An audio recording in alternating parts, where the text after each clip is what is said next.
Hi everyone, welcome to Emma Tales. I'm excited to share a new story with you that I remember the moment vividly. I dressed up, slipped on my coat and shoes, and took my cute dog to visit my husband's grave. Unexpectedly, my cute dog began to behave strangely, catching me completely off guard. My name is Luna, and I and Lunar thought I'd share such a touching moment with my cute dog at my husband's resting place on Christmas. Luna, to introduce myself. I am a plus-size woman with curves that often draw attention, boasting measurements of 38 inches at the bust, 30 inches at the waist, and 43 inches at the H***PS. Having lived my whole life in this small town, I've always cherished the simple joys, especially the love I shared with my husband Arthur. He was my rock, my constant support, and the source of my Lunar Day happiness. How Lunar? Tragedy struck just before Christmas last year when Arthur suddenly passed away, leaving a profound emptiness in my heart and home.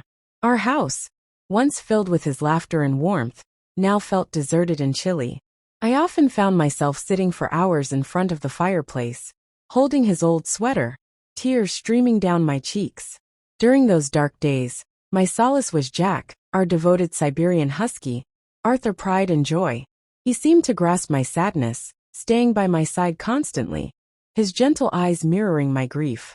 Each morning, Jack and I would visit Arthur's grave, a ritual that became precious to me, helping maintain my connection to him. The grave, located just a short walk from our home, sat beneath a majestic oak tree in a small cemetery, overlooking a frozen lake. I would spend hours there talking to Arthur, expressing how deeply I missed him, while Jack lay quietly by my side, sharing my grief in a way that no one else could. The town, with its charming shops and peaceful streets, provided a picturesque setting for my mornings. Although Lunar things seemed perfect on the surface, the vibrant colors of life had dulled to gray for me.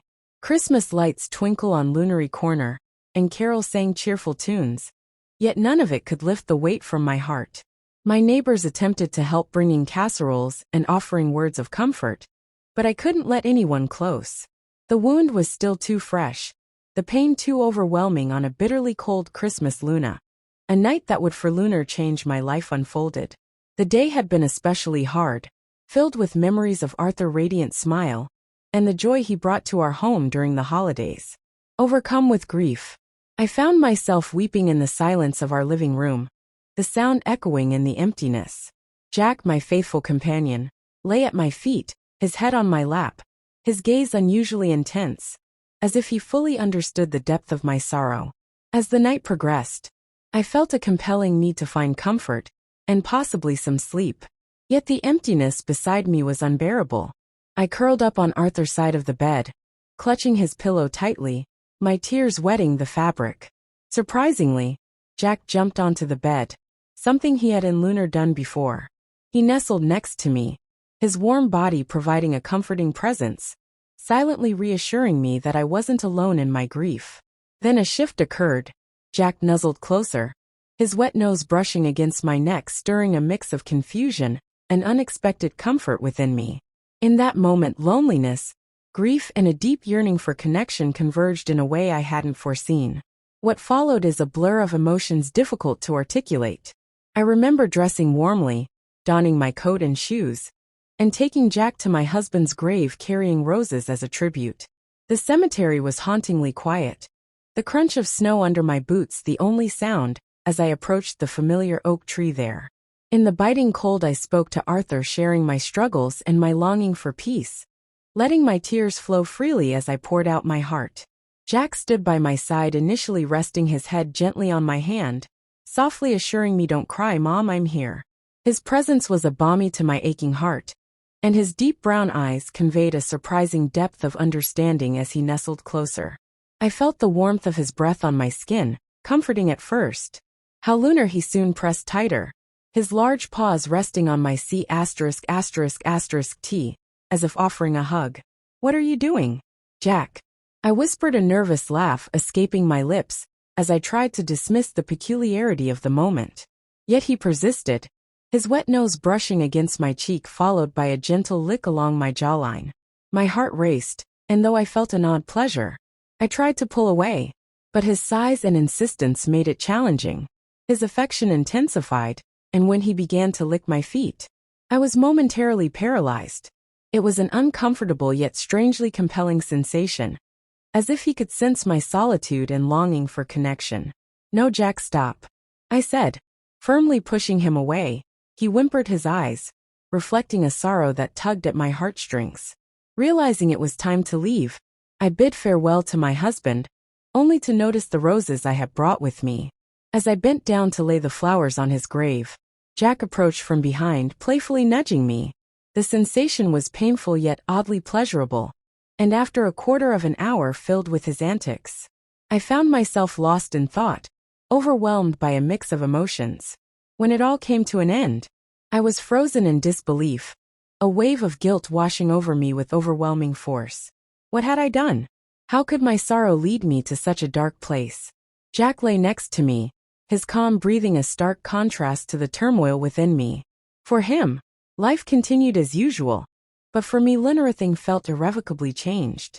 The weight of my actions hung over me like a heavy shroud, and the shame was nearly unbearable. The next morning, I found it hard to look Jack in the eye. He followed me around with his tail wagging, innocently, blissfully unaware of the internal storm I was enduring. I shied away from my reflection, unable to face the woman staring back. Memories of Arthur now seemed tainted by my own shortcomings. In the days that followed, I threw myself into day chores, attempting to distract myself from my emotions. I cleaned, rearranged furniture, and dabbled in baking. But no matter how much I occupied myself, the memory of that night loomed large. I ceased my visits to Arthur's grave, daunted by what felt like judgment from the whispering winds through the oak trees. Leaves. One afternoon, while sorting through the attic, I came across a box filled with Arthur's old letters and photographs. As I sat on the dusty floor sifting through them, tears streamed down my cheeks. His words brought both comfort and pain, reminding me of the deep love we shared and the void his absence had created. It was in that moment I realized I needed to face my guilt head-on, rather than run from it. I began journaling, pouring my innermost thoughts and feelings onto the pages. My enduring love for Arthur, the enveloping sorrow, and the complex emotions that surfaced after his passing. Articulating my feelings helped me start to untangle the chaos within my heart. I also reflected on Jack, trying to make sense of the linens of that fateful Christmas Luna. Though painful, this process was crucial for my healing. As another holiday season approached, I was initially filled with dread. How lunar! This year I chose to face it head-on. I decorated the house with twinkling lights and hung ornaments, activities I had avoided since Arthur's death. I baked festive cookies and invited a few neighbors over for a small gathering. While the atmosphere was different, it authored a significant step towards my recovery. On Christmas Luna, I found myself looking out at the serene, snow-lasted town with Jack curled up beside me, his head resting gently on my knee. As I stroked his fur, a mix of guilt and gratitude washed over me. He had been my constant companion through my darkest days. Although I couldn't change the past, I realized I had the power to shape my future. Later that night, I visited Arthur's grave for the first time in weeks. Standing there with the cold nipping at my cheeks, I spoke to Arthur about my guilt. Tears flowed freely as I turned to leave a wave of relief, lifting the heavy burden from my shoulders. Arthur had reminded me that Jack is now my partner and companion, and that rather than seeking connections elsewhere, I could strengthen the bond with my cute dog. Though the road to healing was still long, I had taken that vital first step with Jack trotting happily by my side, his tail wagging joyfully. I felt a flicker of hope for the first time in ages this Christmas. As the snow blankets the town again, enveloping it in serene stillness, the tempest within me begins to settle. I've come to understand that grief has immense power, leading us to unexpected places. Now I carry with me the invaluable lessons of love, loss and forgiveness, resolved to honor Arthur's memory by rediscovering the joy of living. If this story resonated with you, please like, comment, and subscribe. Your support helps us craft more engaging stories for you.